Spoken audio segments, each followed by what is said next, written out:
For HalfPint cooking today, we are going to make eclairs. And I used to make these all the time in college and in high school because I felt so fancy making them because they look so fancy, but they're seriously so easy. So you do 1 cube of butter or a half a cup of butter. This is salted butter. 1 cup of water and 1/8 of a teaspoon of salt. I just have some kosher salt next to my stove, so that's what I use. And we just want that to boil. So we're gonna turn it on and wait for it to boil.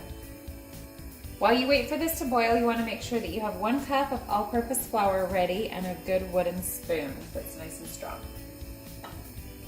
Now you can see that it's starting to boil right there, but the butter is not melted. So you wanna make sure that all the butter gets melted and it's all boiling together before you add your flour. Okay, the butter's melted, so I'm gonna turn it off. And all at once, I'm gonna add my flour. A full cup, and you're gonna stir it really, really good.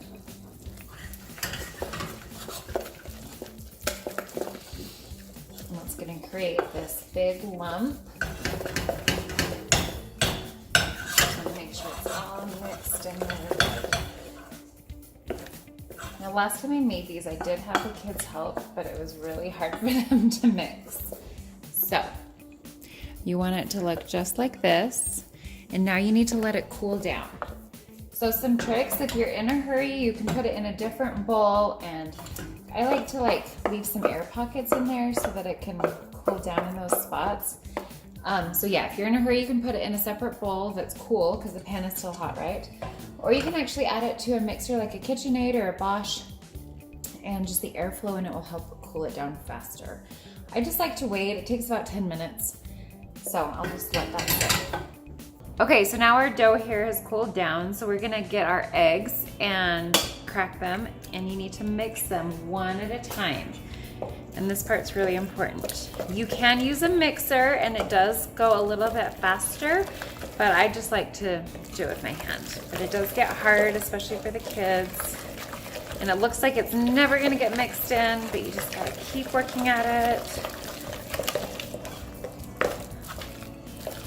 And look, it got mixed in. So you need a total of 4 eggs. And the reason we need to let this cool down before we add the eggs is so we don't cook the eggs, right? If you're adding a raw egg to a hot dough, it would lump up and it would end up cooking it. So that's why you want to make sure that it is nice and cool before you start adding your eggs. You also want to turn your oven on to 400 degrees at this point. Now this is actually called choux paste, but this makes eclairs, it makes cream puffs, you can make little chicken sandwiches out of it, chicken salad sandwiches, but we're gonna make eclairs. And the difference is a cream puff is just a ball, right? An eclair is more like an oval, an oblong shape, and it has a filling and it has chocolate on top. Cream puffs have filling in it, but not chocolate. Okay, next you wanna get a featherweight Wilton bag, little decorating bag. And I just have it cut so I can put my coupler on there, but this size without a coupler or a tip works just perfectly. So when I'm by myself and I need to fill it up, sometimes I just use a cup and then I can fill it up easier in that way. This is a 12-inch bag. I have a 16-inch bag somewhere that I prefer, but I can't find it. I prefer for this. But if you don't have any of these, you can use like a gallon Ziploc bag and just cut off a corner, and then you can just use that to pipe it out. So now I've got a parchment paper on my sheet pan, and you can make it however big you want. I like to just make them a little, like 2-bite size. So you can just put it in a line here, and I like to have a knife handy just to help me cut it off. Sometimes these can get tricky. You can see kind of how the texture and the consistency of my dough here. Sometimes, because if you use different sized eggs, like if you use a really jumbo egg, it's gonna get too liquidy. It's not gonna hold up its shape as well. So maybe on that last egg, you can put it in like a cup or something. If you're using really large eggs, this is when it's the biggest problem. But the last egg that you add in, you can actually put it in a cup and whisk it around a little bit to mix it in, and just add half of the egg at the end. And if you feel like it needs more, then you can add the whole egg. But it's just some of the problems that come with making these, just because they can't, every egg is different, right? So you can't always know exactly how to do it. Since this is going to take 2 sheet pans, I like to put them in different ovens. If you have 2 ovens, you can do them at the same time, or you can just do 1 pan at a time, even if you do have 2 ovens, because then it makes less energy, right? But to get these done, I'm just using both ovens. I have them both turned on to 400. Okay, so now I'm gonna put these in the oven for 30 to 35 minutes. You wanna make sure to keep the oven doors closed, and so it doesn't cool your oven temperature down, and then I'll show you what to do after that. Okay, while they're baking, we are gonna get the filling ready. And what you need is you need a package of vanilla pudding mix, just the small package, it's 3.4 ounces, with a cup of milk. So you're not gonna follow the instructions on the pudding, you just want 1 cup of milk with 1 package of pudding. So, got some whole milk here, it doesn't matter what kind of milk you use. I've actually tried this with a can of coconut milk.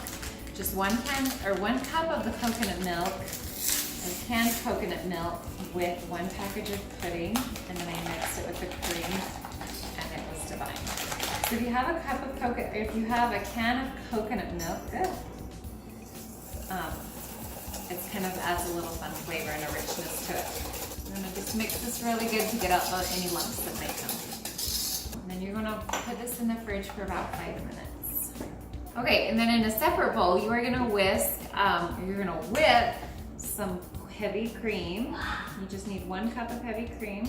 If you don't have heavy cream, what I've always done in the past is just use a container, a full 8-ounce container of Cool Whip, and that ends up being delicious. But it is really good if you just make your own cream. Awesome. We're just gonna whip it up.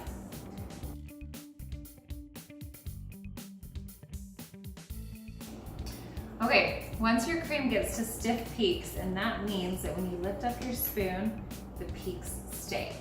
So I like that. I'm gonna add a teaspoon of vanilla and just like 2 tablespoons of powdered sugar. It doesn't need a lot of added sweetener because of the pudding mix, but it does need a little bit more. So I'm just gonna do a capful, which is usually about a teaspoon.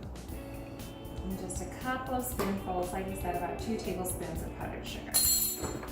And mix that again. And now we're adding our pudding mix. So can you see how hard it's gotten in that 5 minutes? So we're just gonna add it to our bowl of cream.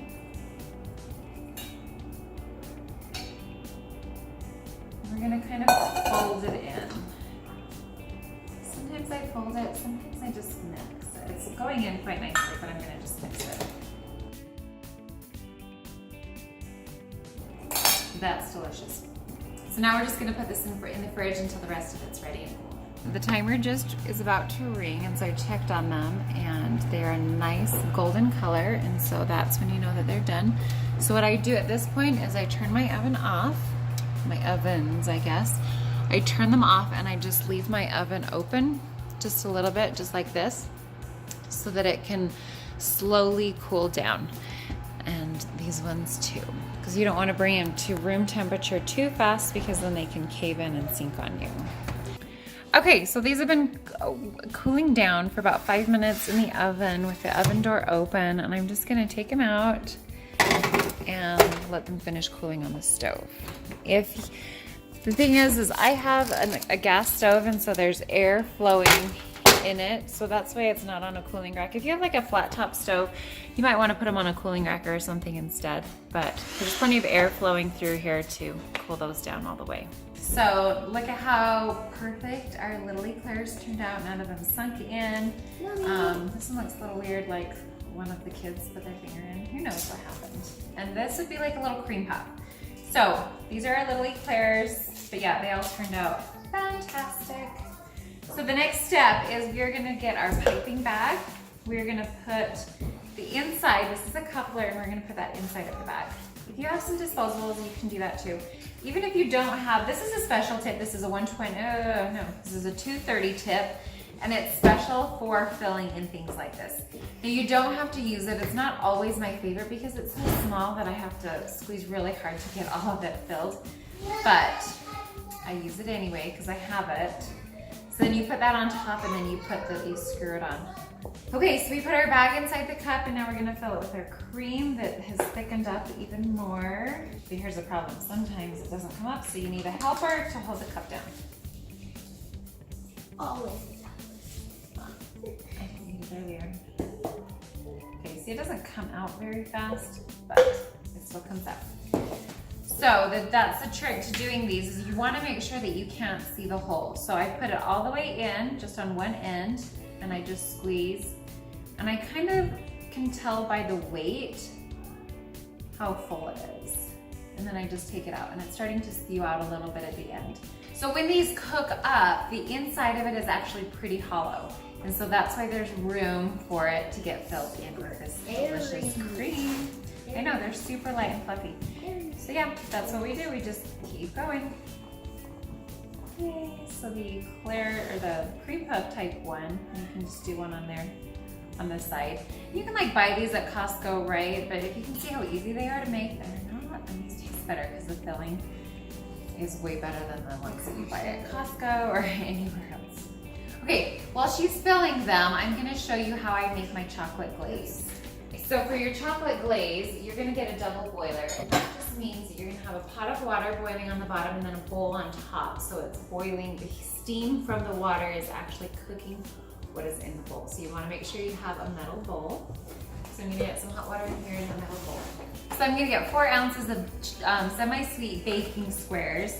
Now I had somebody ask me if I could do milk chocolate for them one time, and I was like, milk chocolate tastes good, but it just doesn't look as pretty. Dark chocolate just has that contrast, that really dark, rich color, and just makes them look prettier. To make it cook faster, you're gonna get these squares and you're just gonna cut them up a little bit so it just cooks faster. And just put them in your bowl. Okay, then you need 3 tablespoons of butter. Remember there's markings on the side, so I'd like to cut it off at 3 first. And then in that 3, I'll take it off and I will cut it up into pieces. Make sure it goes nicely on top. If you have an open flame, be very careful not to burn yourself. You might need like a hot pad or a towel, but be careful that it doesn't drop into the fire too. You can kind of see where it starts to melt on the bottom first, because the bottom of this bowl is hot, right? Makes sense. Then while that's going, I want to get 1.5 cups of sifted powdered sugar. So that means that I want to sift it first and then measure it. So this is a 1.5 cup measurer. So I'm going to put that kind of in the bottom there so I can just weigh it that way. Measure it that way. I'll show you what's going on here. See how it's melting? There's still a few chunks. But sometimes the heat from the rest of the chocolate and the heat from the bowl will continue to melt that, so you just want to be very careful. I'm actually going to turn off my water and just leave it there, and your steam will still continue to help it burn. Okay, so now it's like nice and smooth, right? I'm going to add the powdered sugar.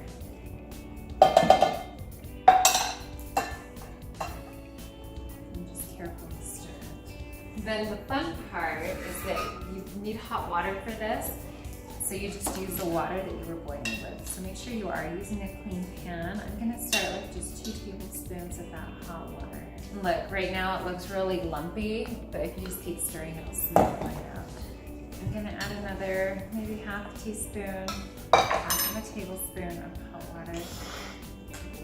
Now it's nice and smooth. You can see it's like drizzle consistency. It's a nice little glaze. So then you just get these and you kind of, it ends up having like this little handle on the bottom, which ends up really cool. So you can kind of just grab it on the bottom like that, and you're gonna dip it in the chocolate.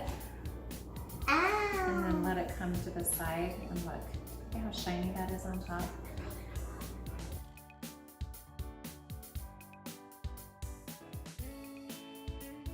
Now you'll want to put these in the fridge to cool down, and then the chocolate glaze on top will harden up, and they're just taste better when they're cold too. So what I'm gonna do is I'm gonna put a lid on these, and I'm gonna put them in the fridge until the chocolate hardens up, and then they'll be ready to eat. So that's how you make eclairs. I hope you learned something new and that you have fun with us.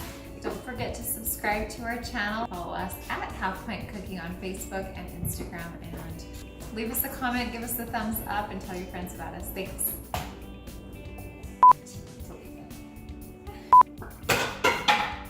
What was I gonna say? Mom, this is fast forward part.